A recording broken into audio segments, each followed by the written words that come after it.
Coucou tout le monde. Alors, on se retrouve aujourd'hui, on est le mardi 30 avril pour le budget du mois de mai. Je suis désolée, je suis hyper en retard. Je devais vous le faire la semaine dernière, j'ai pas pu.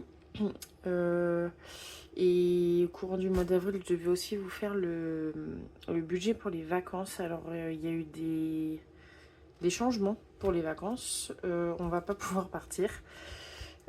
Enfin, en tout cas, on partira pas tous les deux parce que... Enfin, tous les trois du coup. Parce que mon conjoint n'a pas eu ses vacances en même temps que moi. Donc, soit je partirai un petit peu avec ma petite sœur qui sera, elle, en congé mater. Mais ça dépendra de son état ou bah, on partira pas du tout. Donc... pour l'instant, je vais pas faire de budget vacances parce que du coup, je sais pas du tout s'il y aura des vacances. Voilà, donc je vais pas trop discuter. Je vais essayer de vous faire demain la clôture du mois d'avril et je vous ferai le remplissage, je pense, dans la semaine. Parce que je suis en vacances, mais j'étais pas là, donc j'étais chez mes parents. Donc les jours passent vite quand même. Et puis j'ai pas pu vous faire les vidéos que, que je voulais vous faire. Donc on va commencer. On va faire le budget. Ça, je vais l'enlever. Et on va prendre le mois de mai. Hop. Ça, ce sera pour le remplissage. Donc, tac. Alors, on va prendre ça. Alors, je vais vous zoomer un petit peu. Toc. Comme ça. Et je vais vous faire... Hop. Voilà. Donc, j'espère que vous verrez bien. Je vais me mettre comme ça. Alors, salaire. 1. Salaire 2. Hop. Ce mois-ci, donc comme d'habitude, je vais avoir mon 80%, la CMG, l'aide pour la nourrice et l'allocation de base. Alors, le 80%, tout a augmenté un petit peu. Je vais mettre CAF pour l'allocation de base. Et là, je vais mettre CMG et je vais aussi mettre CESU parce que j'ai eu des chèques CESU par mon travail et du coup, je paye une partie du salaire de la nourrice ce mois-ci avec les chèques CESU. Et je compléterai le mois prochain avec le reste. Donc, salaire 1, je prends, hop, mes petites notes. 2074 que j'ai déjà touché. Salaire de 1700, j'espère qu'il va toucher ça minimum. Donc 80%, ce mois-ci on est à 167 €. L'allocation de base on est à 193 € contre 184 le mois dernier et 159 pour le 80. La CMG, logiquement, elle va augmenter, mais je suis pas sûre, donc je vais laisser à 319, je préfère. Et du coup, j'ai utilisé 320 € pour les chèques CESU. Voilà. Ensuite, non, pas ensuite. On va faire le total. On va le mettre en vert, le total. On est à 4773 € de revenus du coup. Alors, les chèques CESU, je les compte dans les revenus, c'est pas réellement un revenu. Mais vu que du coup, ça va déduire pour la nourrice, je me suis dit que j'allais les mettre dans les revenus et comme ça, ces sous-là, je peux les utiliser pour autre chose. Voilà. Donc, ensuite, crédit dette. Donc, on a le crédit de la maison. Tac. Et mon crédit voiture. Donc, pour rappeler un petit peu aux nouveaux arrivants, J'ai 27 ans, mon conjoint en a 28. Nous avons une fille qui va avoir 10 mois la semaine prochaine. On est propriétaire de notre maison. On a pour l'instant un crédit voiture jusqu'à l'année prochaine.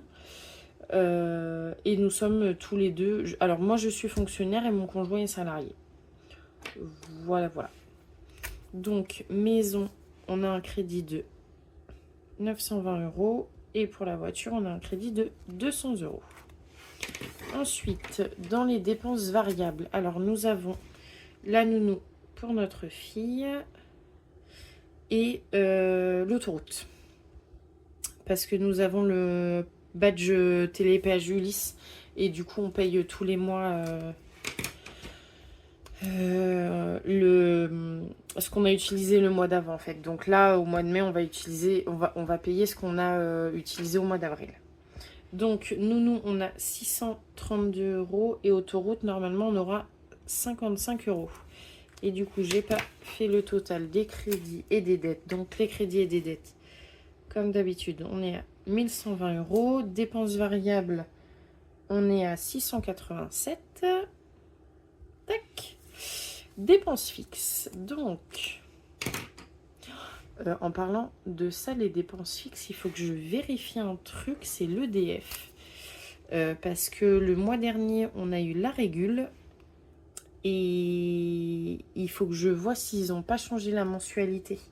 Ah si, j'ai mis 210 dans le budget. Donc je vais laisser ça, il faut que je vérifie. Donc SFR, ça c'est notre box internet. Ah bah non, j'ai mis ça, mais c'est pas du tout ça, faut que je change. J'ai mis 34. Alors, je vais noter tout de suite parce que je regarde mes notes, mais en fait, je vous dis pas. Donc là, 210, il faut que je vérifie.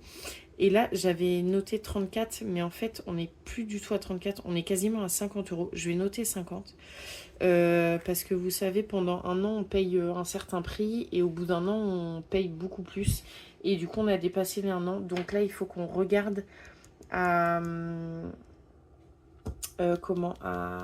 changer d'opérateur parce que c'est trop cher du coup. Donc les frais bancaires, alors ça ce sera du compte commun. L'assurance maison, bon je note tout et puis on verra ça ensemble après.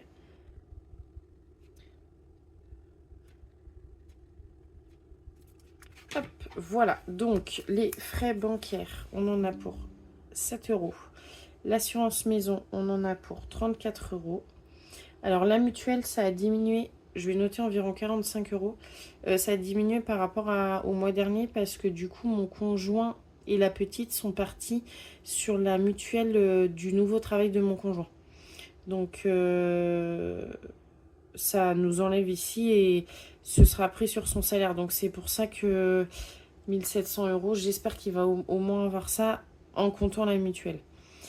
Téléphone 15. Alors mes frais bancaires ont augmenté un petit peu parce que j'ai eu des frais d'intervention plusieurs fois dans l'année. Alors j'essaie de faire au maximum attention, mais j'ai encore des petits couacs et du coup j'ai mis en place une autorisation de découvert parce que je vais payer moins cher en fait de faire ça, d'avoir une petite autorisation de découvert que en fait à chaque fois de payer des agios.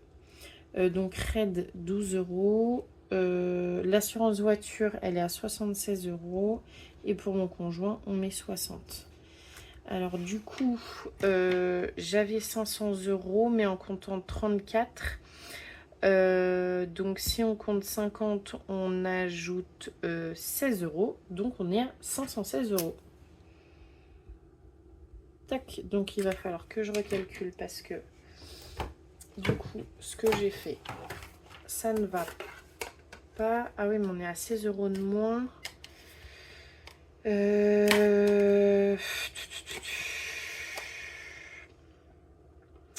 Comment on va faire? Il va falloir que je vois ça. Donc, alors je me suis acheté une super belle calculatrice que je n'utilise pas tout de suite comme vous voyez parce que j'ai pas de petites piles. Donc il faut que j'achète des petites piles pour pouvoir les utiliser. Donc 1120 plus, pardon, 687 plus 516. On est à 2323 de dépenses fixes. Donc total des dépenses, on va écrire ça en bleu. 2323. Donc on enlève ça. Toc, moins 2323. Il nous reste 2450 à vivre. Tac. Et du coup, si je suis mes petites notes, on est à 2460. Donc j'ai 10 € en trop que je vais enlever. Ouais, je vais les enlever. Donc, on passe aux enveloppes du mois. Alors, les enveloppes du mois. On va noter les courses. Alors, les courses, je vais faire comme le mois dernier. Je vais garder 400 € parce que c'était plus... Je vais garder 100 € par semaine, en fait. C'est plutôt pas mal, en fait, comme ça. Pour ma fille, donc je vais mettre bébé. Je vais laisser à 80 €, donc 20 € par semaine.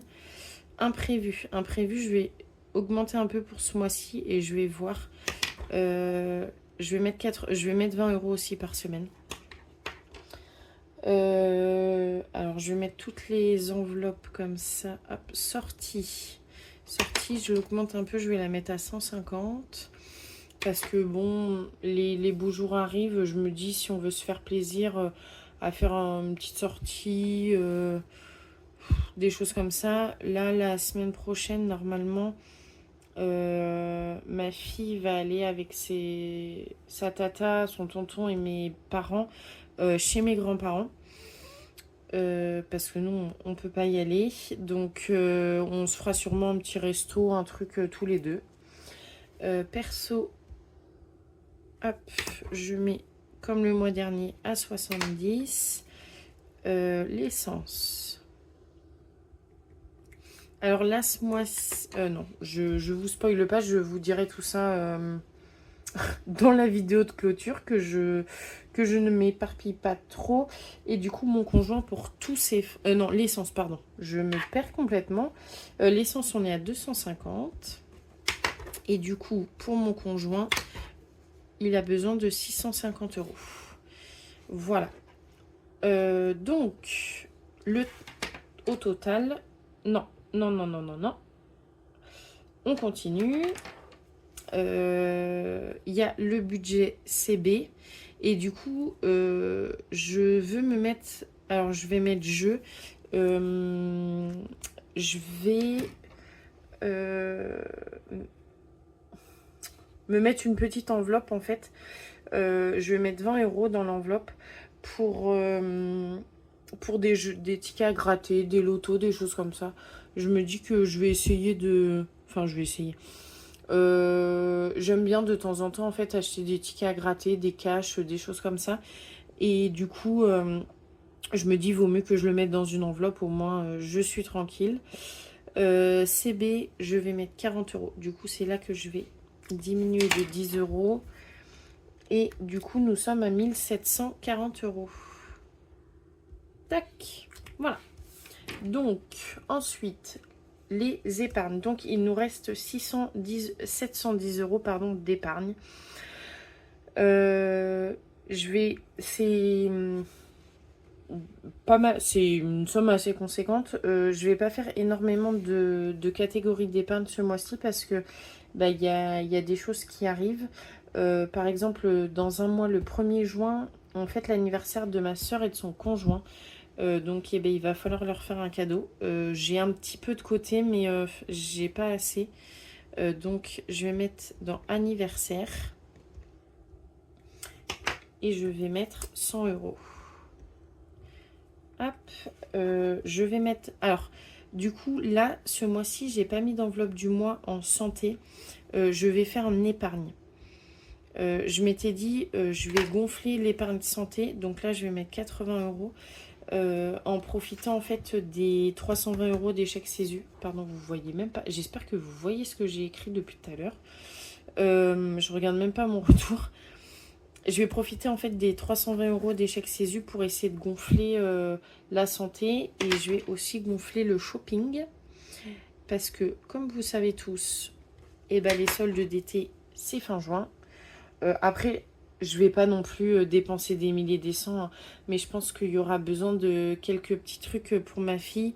Et je me dis, je veux me faire un petit peu plaisir aussi. Donc je vais mettre là 100 € dans le shopping. Ah si, c'est la maison que j'ai pas du tout mis. Et qu'il faudrait parce qu'on a des travaux à faire. Alors, là, en ce moment, on est en train de faire des travaux extérieurs. Donc, on a un compte, en fait, où on a de l'argent de côté, que je compte pas du tout dans les épargnes, qu'on compte justement pour tous les travaux de la maison, les travaux extérieurs. Donc là, on est en train de faire une terrasse, une dalle pour une terrasse et pour le cabanon. Donc ça coûte très cher parce que le béton ça coûte très cher. Et du coup, cette facture-là, on va la payer avec notre compte épargne. Voilà. Ouais, mais j'ai pas du tout mis pour la maison, ça m'embête un peu. Parce que du coup, on veut continuer la déco pour la maison. Ouais, je mettrai le mois prochain parce que je pense que ce mois-ci, on n'aura pas le temps. Je mettrai le mois prochain. Fonds de secours, parce que c'est important de mettre dans le fonds de secours. Le fonds de secours, je mets 40 €. Événement. Parce que, comme vous savez, il y a le baptême de ma fille, 90 €. Anniversaire, j'ai déjà noté. Noël. Hop. Noël, 30 €. Alors, je mets pas beaucoup là dans Noël. Noël, il faut que je mette parce que ça va, au fur et à mesure, ça va arriver. Donc, il faut gonfler l'enveloppe Noël. Et il y a également l'enveloppe vacances. Alors, je mets quand même dans vacances. Je préfère. Je vais mettre 130 € dans les vacances. Parce que dans tous les cas, on essaiera de partir au moins un week-end. Du coup, moi, je vais essayer de poser un peu des jours au moment des vacances de mon conjoint pour qu'on essaye de partir au moins quelques jours. Et je me dis qu'on arrivera au moins à partir un week-end. Donc, il faut que je mette des sous de côté pour les vacances. Et puis, même au pire, si on ne part pas à deux, je pense qu'on partira un peu chacun de notre côté. Donc, il nous faut des sous pour faire des activités, pour profiter quand même. Et du coup, je vais mettre de l'épargne sur les comptes de mon chéri pour tout ce qui est lui, faire des cadeaux, tout ça. Et je vais lui mettre 140 €. Donc, nous sommes à 710 €. Hop, au total. Voilà. Bon, j'ai pas calculé, je vais pas vous embêter à calculer ça. Attendez, je vous dézoome un peu. Voilà. Je vais pas vous embêter à calculer ce qu'il nous faut sur le compte commun, sur le compte perso. Je verrai ça moi-même. Du coup, le remplissage, je vous le ferai dans la semaine. Et demain, je vais essayer de vous faire la clôture du mois. Demain ou même tout à l'heure là. Bon, je vous avoue, il est 22 h. Mais je vais peut-être essayer de la faire ce soir, comme ça demain je suis tranquille. Sinon, voilà, c'est déjà pas mal. C'est tout ce que j'avais à vous dire. Si jamais vous avez des questions sur ma gestion de budget, n'hésitez pas, même si vous avez des conseils. Surtout n'hésitez pas à me le dire en commentaire. Alors là, je suis en train de regarder pour refaire mes enveloppes épargne, enfin pas toutes mes épargnes, mais des enveloppes des épargnes que je veux garder en liquide entre guillemets, comme tout ce qui est Noël, shopping, santé. Comme ça en fait quand j'en ai besoin je prends et j'ai vraiment mon budget, parce que du coup si je fais pas ça, je fais pas forcément automatiquement les virements. Et du coup, bah, je prends sur des budgets d'autres choses. Donc, c'est pas très bien. Voilà. Bon, après, en soi, ça revient à peu près au même. Mais bon, je préfère faire comme ça. Voilà, et bien écoute, j'espère que cette petite vidéo vous a plu. Oui, comme je vous ai dit, si vous avez des questions surtout, n'hésitez pas, je vous répondrai avec plaisir. Et je vous dis du coup à demain pour la vidéo de clôture du mois d'avril. Je vous fais plein de gros bisous, j'espère que vous avez réussi à faire votre budget du mois de mai et que votre mois d'avril s'est bien passé. Gros bisous à tous!